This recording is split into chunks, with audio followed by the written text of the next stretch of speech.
Take our lead, let's help you make your mark.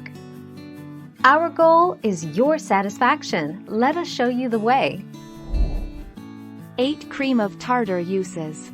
Stabilizing egg whites in meringue. Preventing sugar crystals in candy making.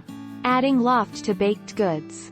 Adding tang to snickerdoodles. Making fluffier whipped cream. Retaining color in steamed and boiled vegetables. Replacing buttermilk in a recipe. Making homemade Play-Doh.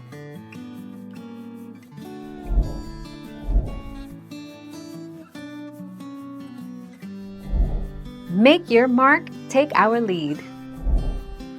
Number 6 thickening agent. A small amount of cream of tartar can be added to various liquids like soups, sauces, or puddings, to increase their viscosity and make them thicker without affecting the other properties or altering the taste.